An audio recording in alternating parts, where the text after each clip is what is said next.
Entire time since we've been there, over 20 years over probably. 20 years. So it's been a long-term relationship, and we are so glad that they're here with us this morning. So I'm not going to spend a lot of time. I'm going to open in a word of prayer, and I'm going to turn it over to Jonathan so that he can share his.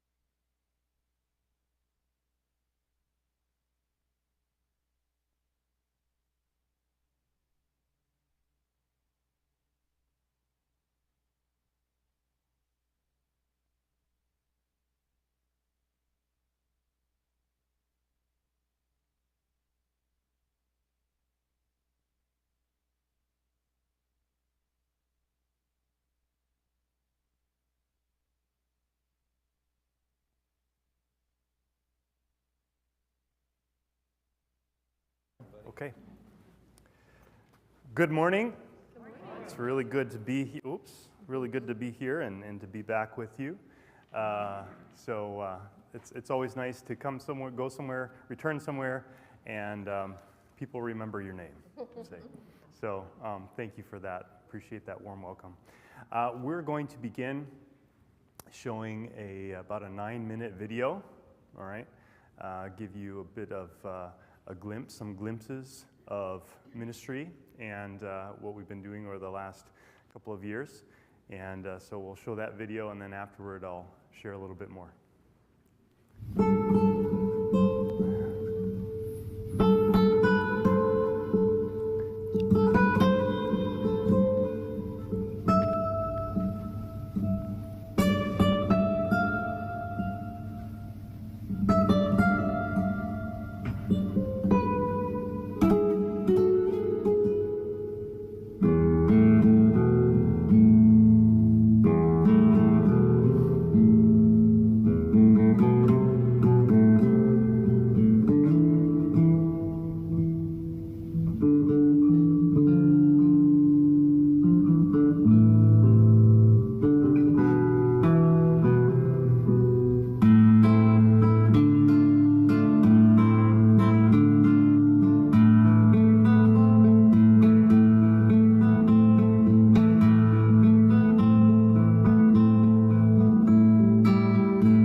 Paradiso meraviglioso dove crescono fiori, verdure e frutta, una terra fatta per amplificare l'amore,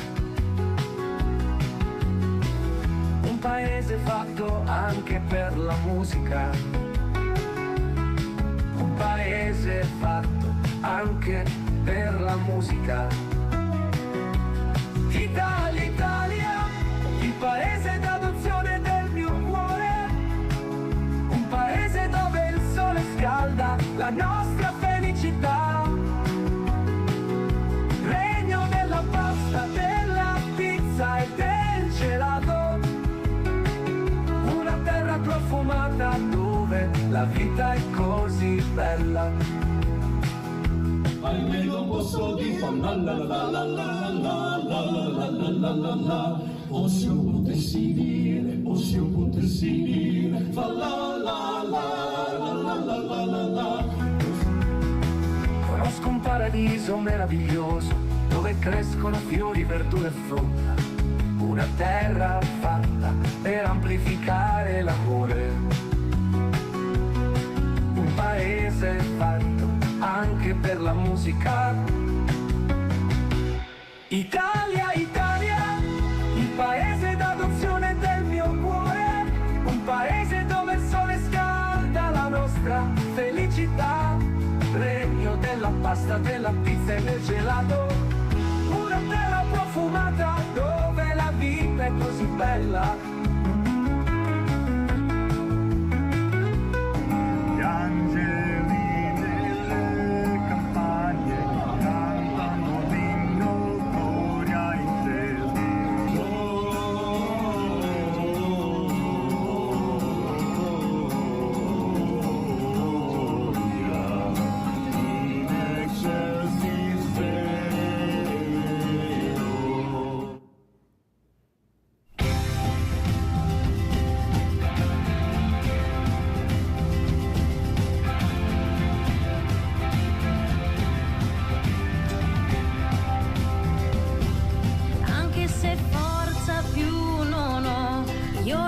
tua voce ascolterò, combatterò e vincerò con te, Gesù. Tu sei risorto, mio Signore, ed il mio cuore arde per te. Più non cadrò, ma guarderò verso di te. Più che vincitori siamo in te. Hai sconfitto questo mondo, Re. Non piegherò l'anima mia, resisterò in nome tuo. Il fuoco sei che mai svanirà, la tua potenza scorre in me, Gesù, Dio mio conquistatore.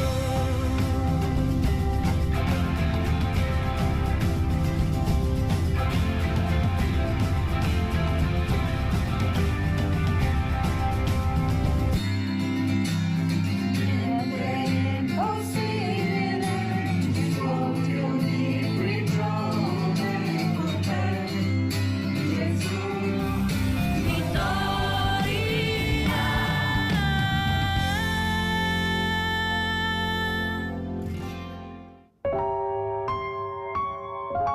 Buongiorno a tutti, voglio portare la testimonianza di come ho posto fiducia in Gesù Cristo.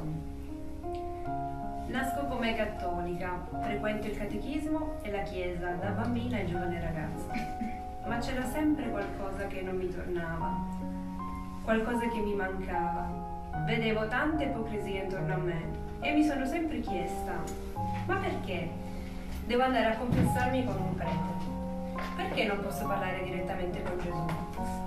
E perché se ho fatto qualche peccato mi bastano 5 Ave Maria e 3 Padre Nostro per essere assolto? Avevo tanti interrogativi su come un buon cristiano dovrebbe essere e vedevo tanto predicare bene ma razzolare male. Così piano piano mi sono allontanata dalla Chiesa romana, perché non capivo, perché in fondo non credevo e perché per certi versi mi sono anche sentita abbandonata. Poi un giorno ho avuto l'occasione di partecipare ad una messa in questa chiesa e ho sentito Gesù dentro di me, così tutto d'un tratto. In quel momento ho capito che il Signore era venuto a salvarmi. Solo che a volte lo fa in modo in cui letteralmente ti viene a prendere per i capelli, quindi non aspettare troppo. Non aspettare che sia troppo tardi quando poi l'unico che ti può salvare è Gesù. Il mio versetto preferito è infatti Isaia 60:22. Il più piccolo diventerà un migliaio, il minimo una nazione potente. Io, il Signore, affretterò le cose a suo tempo. Ci sono varie traduzioni di questo verso, ma essenzialmente mi piace perché mi aiuta a ricordare che nonostante io possa volere o avere un piano per me stessa, il Signore ne ha uno migliore e quando sarà il momento giusto lo farà accadere. Grazie a tutti.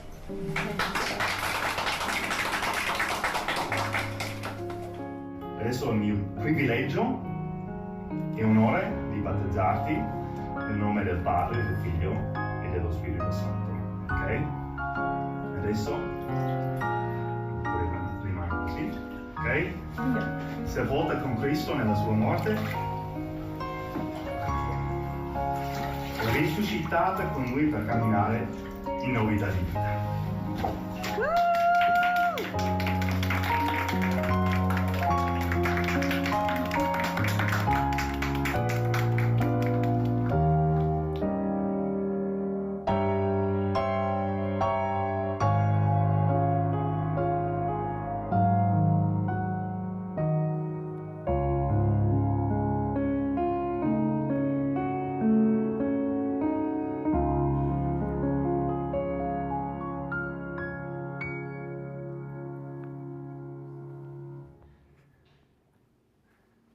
It's always a challenge when we come back to try to figure out how are we going to talk about what God's been doing over the last couple of years. So much time and so much that could be shared, and yet when we come here and have 45 minutes, which is a good amount of time, and yet how do you try to compress all of what's happened? And so we put together that video just to give you, like it said, some glimpses, some flashes, you know. There's you know, long stories that could be shared about every single one of those images, all of the people. You know, people are endlessly fascinating.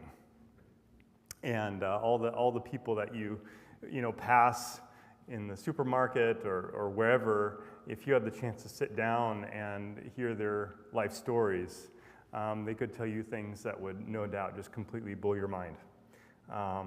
And each one of those people has a story and has a background and has you know, trials and traumas and things, and so clearly there's only so much that we can try to share with you. Hopefully succeed and communicate at least a little bit of what this is like.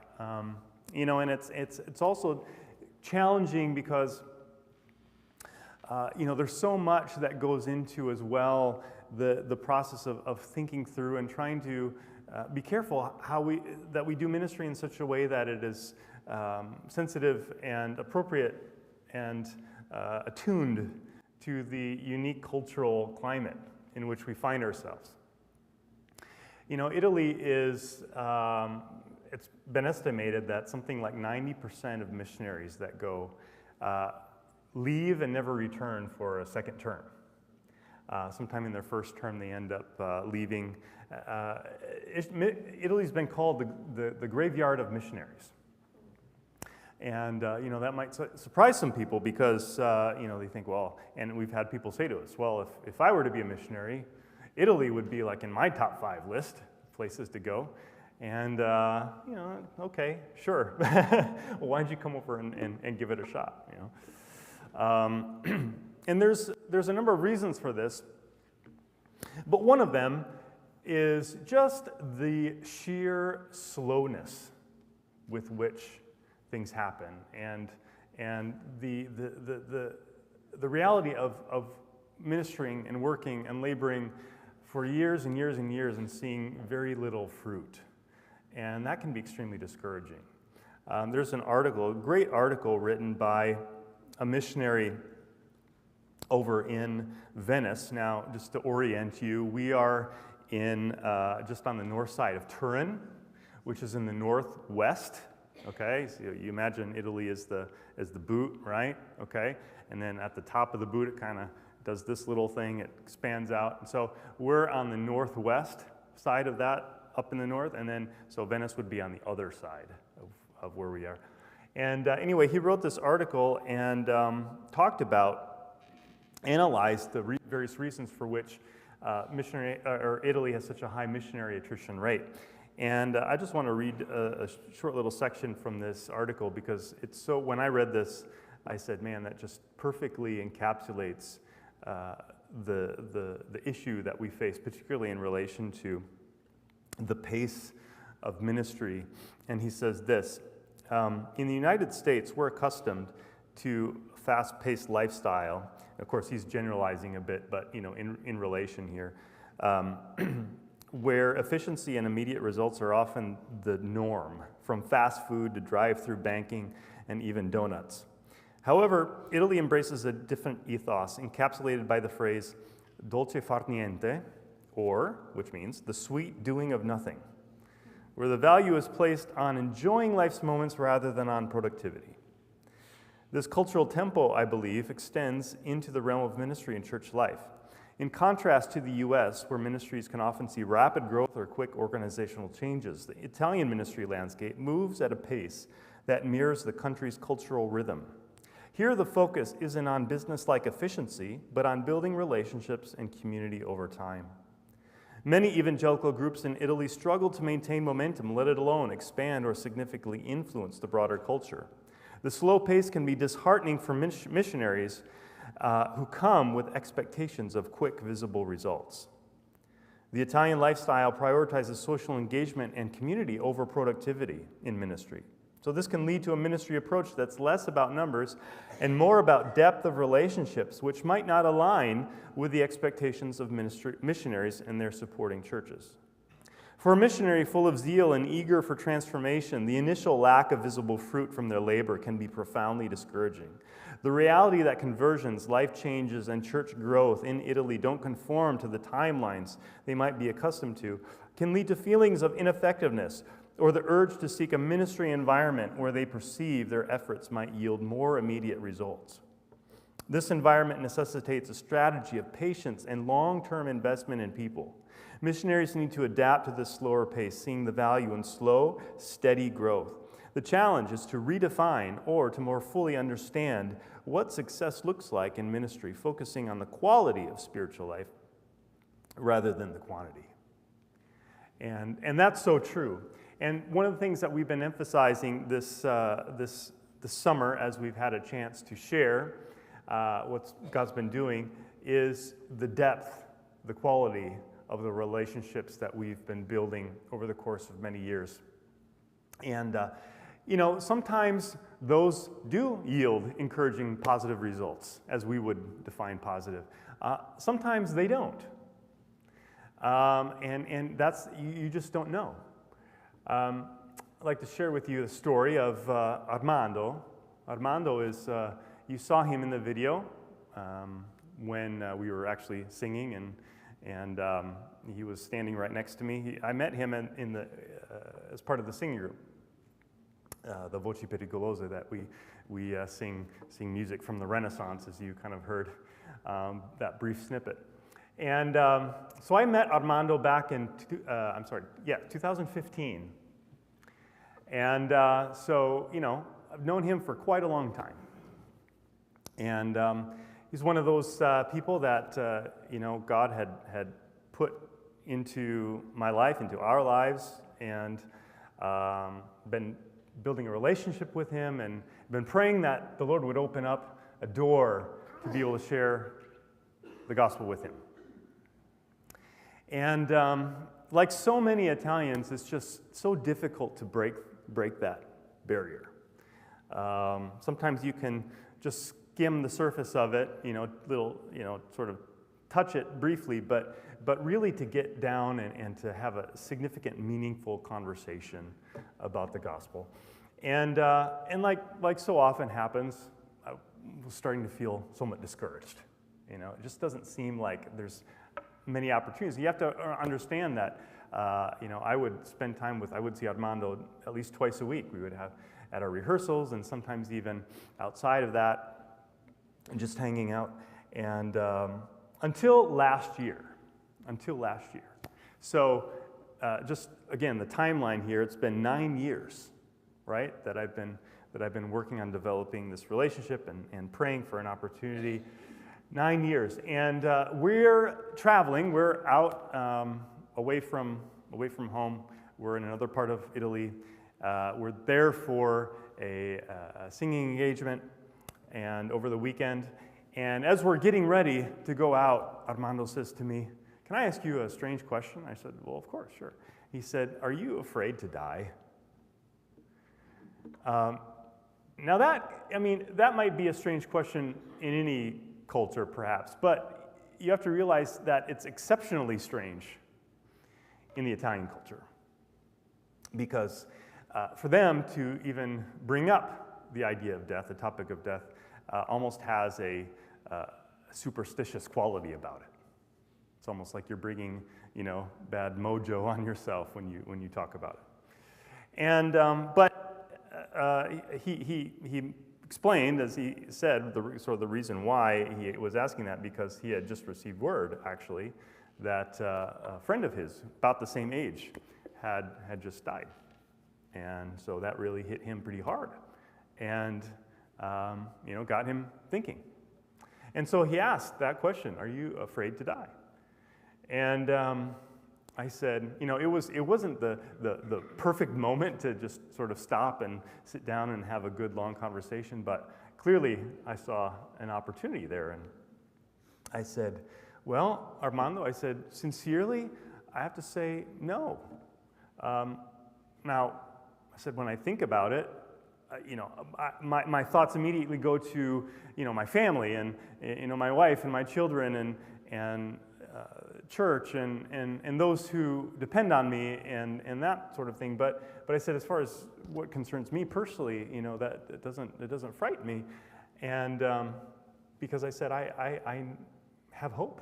I have assurance of what's going to happen. It's not stepping into a black void, I have hope. And I said, why do you not have that? And he said, no, I don't. And so I suggested to him, well, let's do this. If you're interested, if you're still curious, when we get back from our trip, let's sit down, you come over for coffee, and let's talk about this more, because this is a really, really important topic. And so he agreed to that, and we met together a couple weeks later and had a chance to have coffee and talk more extensively. And I took him to John chapter 11, and the story where Jesus raises Lazarus from the dead.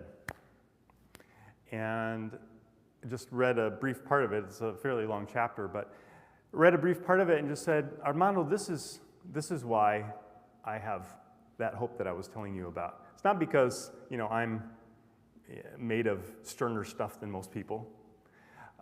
It's because I trust the promise of this one who said, I'm the resurrection and the life. If you believe in me, you can know that death is not the end. And then he demonstrated that, of course, by raising Lazarus from the dead. So I said, what we see here is that if you know this person, this Jesus, and you see, and you have the confidence that with a word, he's able to even raise the dead back to life. I said, then that means that you don't have to be afraid. You don't have to be afraid of dying, because you know that the final word belongs to Jesus. And I said, but I understand for someone, if you don't really know Jesus, well, I understand why that might be a difficult assurance to have. And I said, but here's the good news. And I took him to the end of John's gospel, where John says, these things are written so that you may know, so that you may believe. I said, and so the way that any of us can know and have this assurance is by reading these things, right? These things I've written. So I invited him at that point to continue meeting with me, and let's go through this Gospel of John. Let's read what these things, the things that have been written, and so that you too, as I'm speaking to Armando, so that you too may know, and that you too may believe and have this confidence. Would you like that? And he said yes. So of course I was through the roof. I mean, this is what we live for. This is what we're there for, and this is what I've been praying, working for the previous 9 years. And so we met together and had our first. We read through John chapter 1 and had just a wonderful time together. And he had this moment at the end where he said to me that he remarked that it was interesting in relation to maybe some other things that he had read about history and so on, historical figures. He said it just felt like so real. It felt like almost like Jesus was right here, in the room. And I said, I'm going to tell you that's not an accident. So I think you'll find going through this that Jesus jumps almost like he jumps off the page, and if you listen, you'll be able to hear him almost speaking audibly, and that's because he's not dead; he's alive. And so, of course, I was so excited, and this was last April, and unfortunately, and for those of you who have sort of followed along with us will know that Noelle had a pretty major surgery. Well, actually, she had 2 last year, but this was just at the time that she was going in for her first surgery. And So, as it happens, surgery, and you're kind of laid up for a bit and recovery and all of that. So I said, well, as soon as after we get through this first couple of weeks here after the surgery, then we'll continue to meet together and so on. And so we got past that point, and we were about to, so I called him, and so we're gonna get together and start in John 2, and so we're all set. We're meeting Tuesday afternoon. And Tuesday afternoon comes, and that morning, and he's got a dental emergency. He's got to go in to get taken care of. Okay, all right, no problem. Hopefully, I'll be praying for you, but hopefully everything works out. So he goes. Anyway, as it turns out, it's something that is going to require a series of appointments to take care of. And so we're meeting Tuesday afternoons, right? And that's the time that he has available in his week to be able to meet. When would you guess those appointments get scheduled for? Wouldn't you know? Tuesday afternoon. Wow, what a coincidence. And for like the next 4 or 5 weeks or so, he's got to be going every Tuesday afternoon. So we're not going to be able to meet. Say, okay, Lord, well, not gonna get discouraged here. Gonna continue to trust you. I don't doubt that there's something somewhere that really doesn't want this Bible study to go forward. So, we'll just keep praying. And we're going on, and now we're like to June. And then, wouldn't you know, but something happens where he has a falling out with Franco, who's the director of our singing group, and ends up, it's kind of a nasty thing. It's just one of those things that happens, and unfortunately, and he ends up leaving the group. And he said to me, "I don't have anything with you. I mean, we're fine." It was between him and the director, but ever since then, he's just kind of fallen out of contact. And that is really discouraging. And that's the kind of thing that causes, if that happens to you enough, that's the kind of thing that causes you to stop and think, what am I doing here? Could my gifts be better used elsewhere? Right? You start to have these kinds of thoughts. I just spent, 9 years building this relationship, and it comes to this. Now, the temptation is to think, that was a waste. And of course, you immediately start to combat that thought with truth, right? Martin Lloyd-Jones, I remember, he said, the problem, one of our biggest problems is that we spend too much time listening to ourselves and not enough time preaching to ourselves. So I said, I got to start, preaching to myself and remember, that nothing is wasted, and seed has been planted, and this is where we are today. As we say, this is where we are today. That doesn't mean that this is where we're going to be tomorrow. And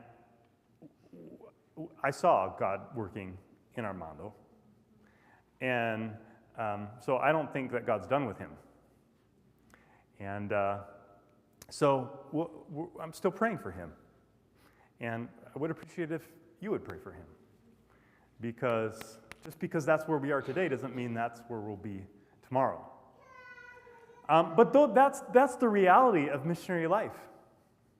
You sow the seed, and you don't know what type of ground it's going to land on, right? And that's why we talk about this in this article. It talks about you just have to be in it for the long haul. You have to say, I am here, and I am here to dig down deep.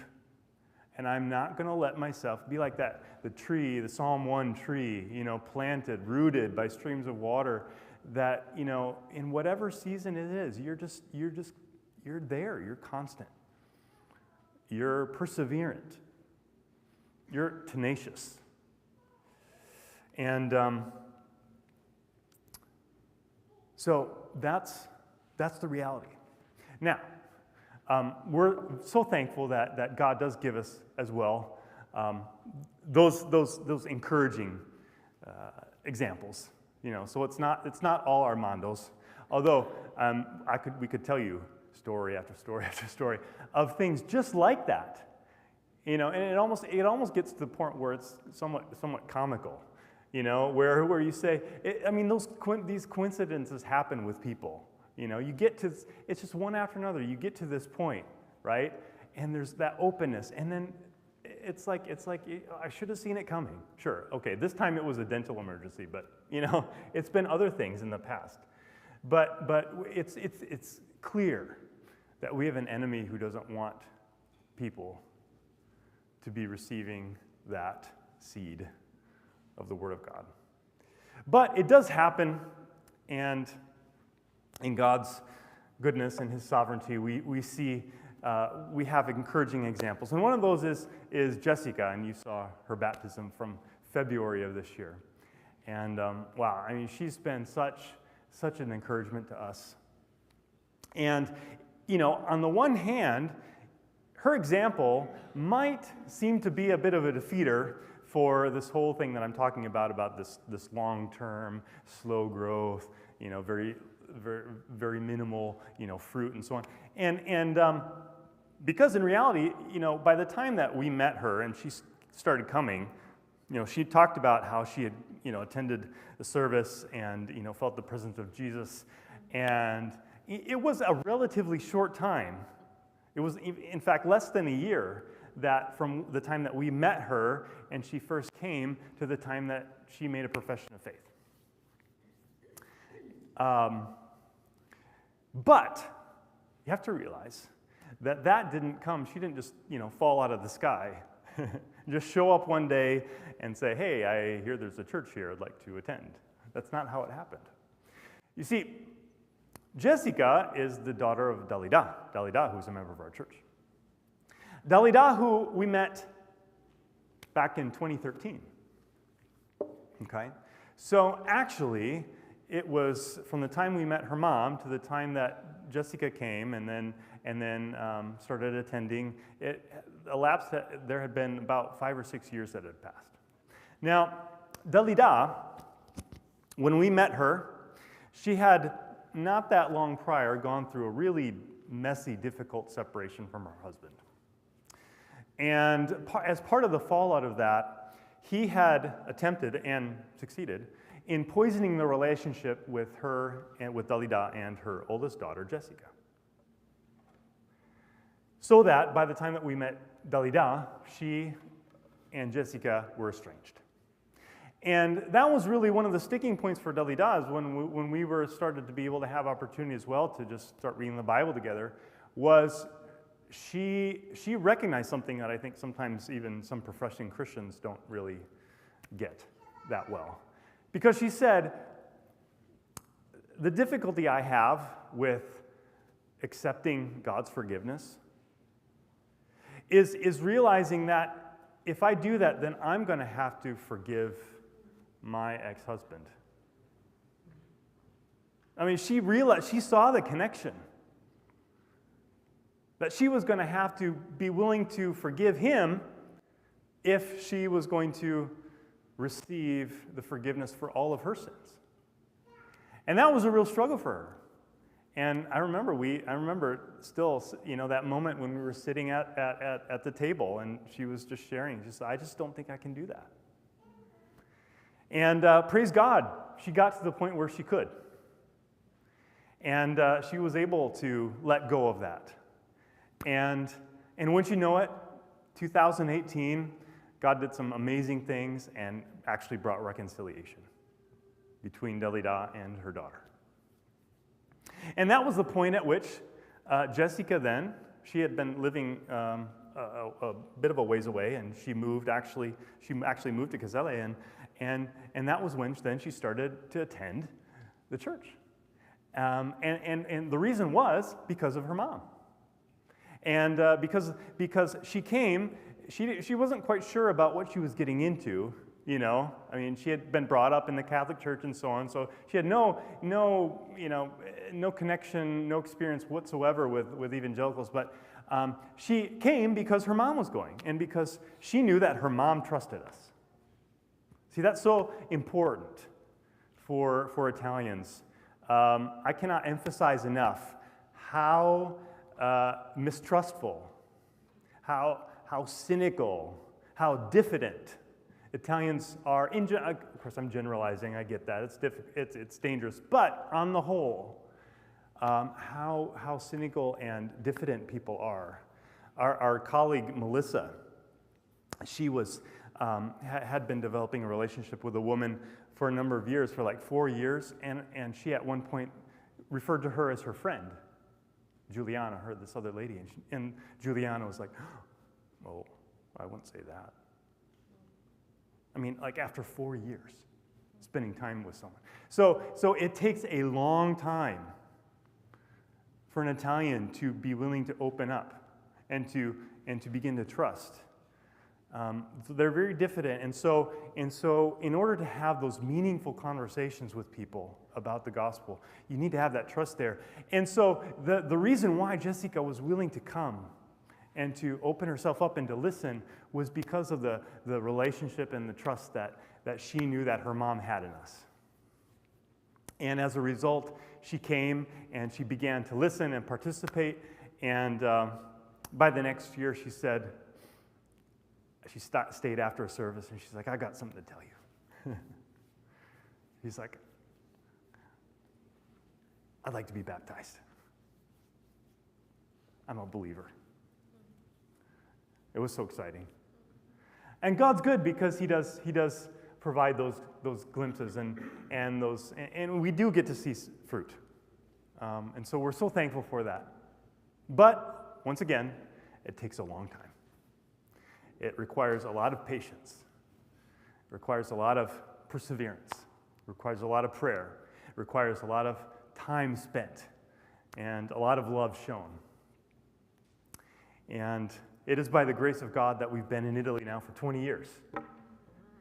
And we're so thankful to this church for having stuck with us for so long.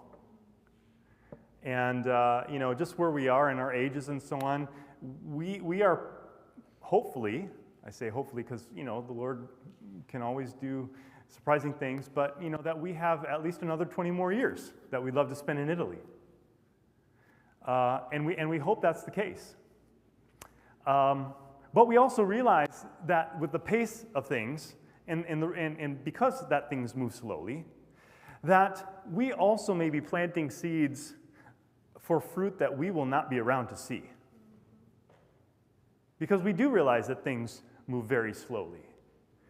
And it may not be that we're around to see the full flowering of the things that the seeds that we're planting now. And we realize that in order really to have a long-standing impact, which ultimately, depends obviously on the Lord alone, but as much as we can work for that, we realize that this is going to be, we have to be spending time as well, not just focused on the church plant specifically and where we are in Caselli, but we're looking out beyond too, and we're saying, there's so much need as we look at in the area in our region of Piedmont and in the province of Turin where we are on the north side, and there's so much need here.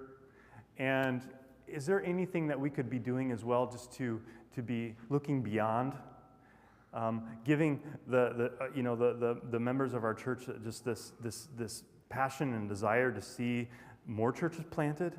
Because we've always said we don't want just to plant a church. We want to plant a church that plants other churches. We want to be part of something that grows and multiplies, reproduces.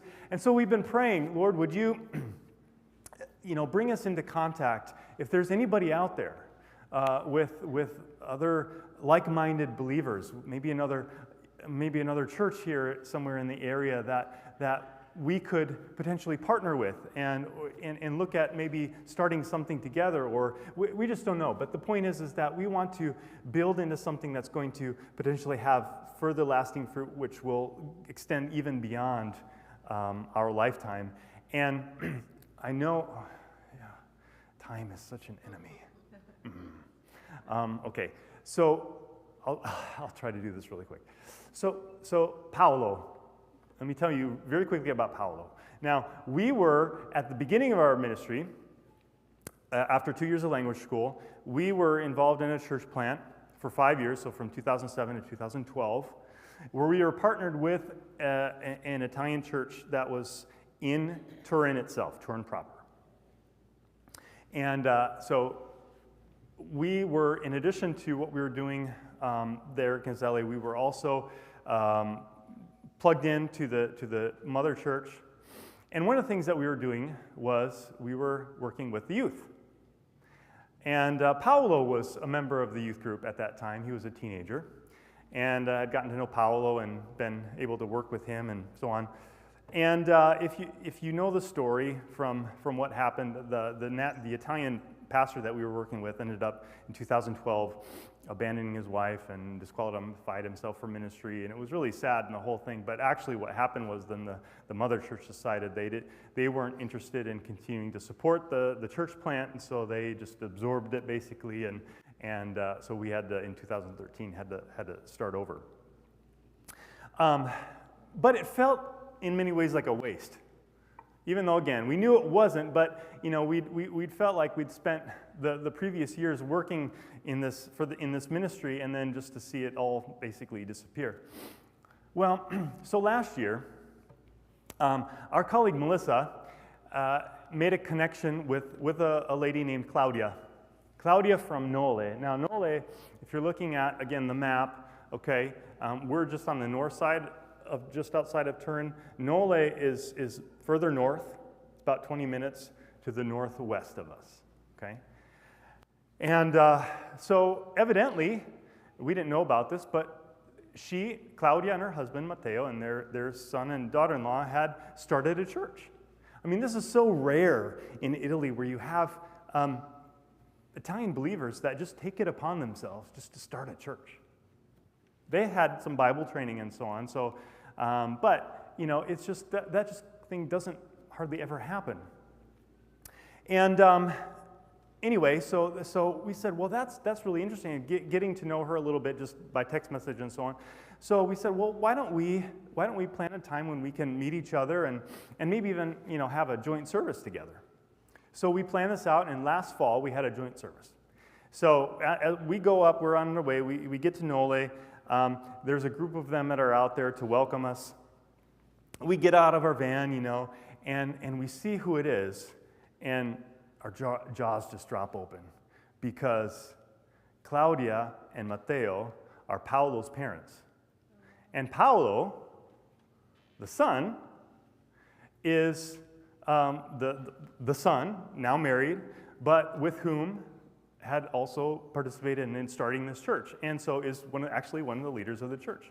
And as we discover, he preaches at the church, and so we felt it was not so much as meeting new people. We thought we were going to meet brand new people. It turned out to be much more of a reunion than anything, and to see the way that something from many years prior, God had brought sort of full circle.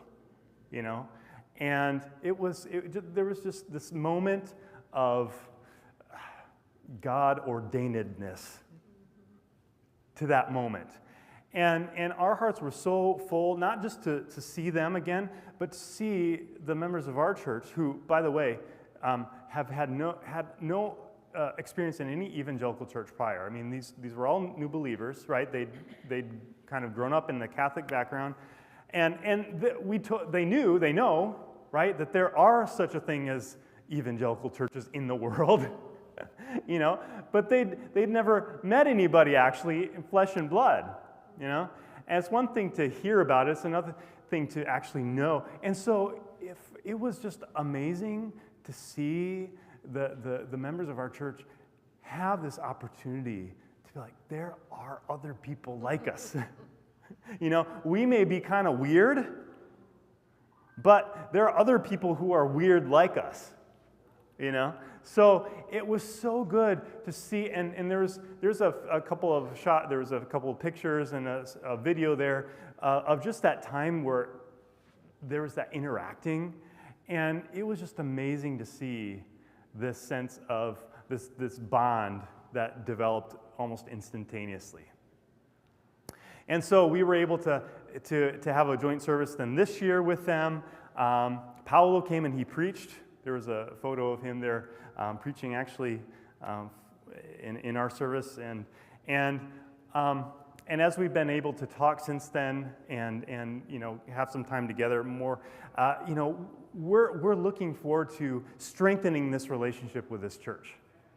And it's not a missionary church. That's what's so amazing about this. And so we're, as far as connecting with another church that has roots and longevity, we've been praying for that, and God has granted that request. And we don't know exactly where this is going to end up, but it's in a little bit different part of the region, and they also have a desire to see other churches planted. And we don't know. We've been praying for some opportunities for God to lead us, and we were contacted by a school, a small elementary school in Vauda Canavese. Vauda is another small little town, but it's not terribly far away from Nole. But asking us, would you be willing to come and teach English to our kids? And so we looked into it and we accepted their offer, but that's brought us into contact with even some of the leaders of the town. And so, you know, as we've been praying, Lord, would you potentially open up some doors for things to happen, even, you know, looking at maybe some churches being able to be started further out. And again, we don't know what God's going to be doing, but we've been praying from the very beginning that we would see not simply a church planted, but a church that is interested in partnering and being part of something bigger, of a movement of churches planting churches. And we see what could potentially be the start of something like that. So, okay, I know I'm already a little bit over. I'm going to have to stop here, but I have 10 minutes in the service. So I guess this is a to be continued. So actually, I'm thankful for that 10 minutes now because I'll be able to do a little bit of the sort of a coda to this. So anyway, thank you so much for your attentiveness. Thank you for your support, and man, it's good to be here. We appreciate your hospitality, and yeah, thanks so much.